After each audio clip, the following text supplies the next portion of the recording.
How long until we get to his estate? We've been flying over his estate for the past 2 hours. It's a tricky locations and production design problem, which is you're making a low-budget film, but you've got to have the house of the richest guy in the world. How do you do that? We knew that if we found a really spectacular landscape and put a building inside it, the landscape would provide a lot of the power of the guy. The landscape and the feel of the place is just so extraordinary. And we soon settled upon Norway. It's incredible, these vertical hills, these waterfalls everywhere, these deep, deep fjords, sea locks. The notion of somebody owning this, I think sums the guy up.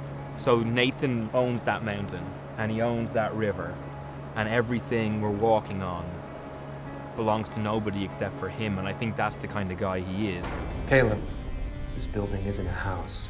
It's a research facility. Cozy, right?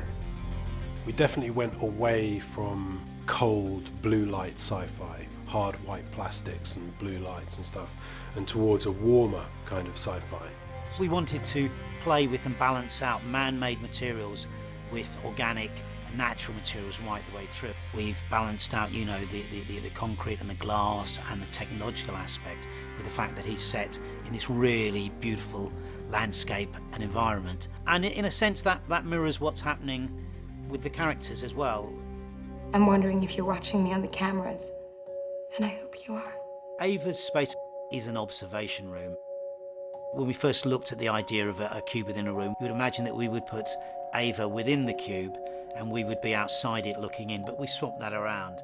So in fact, Caleb, who's the observer, sits in this cube, and Ava, who's the observed, is able to roam around 270.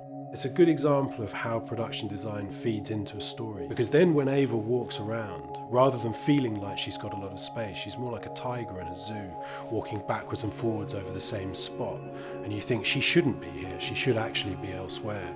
And the fact that Caleb is in this little box but then can just walk out and be in this huge landscape, it's typical of the way the people involved in making this film elevated it beyond the script that I gave them and turned it into something bigger and more interesting.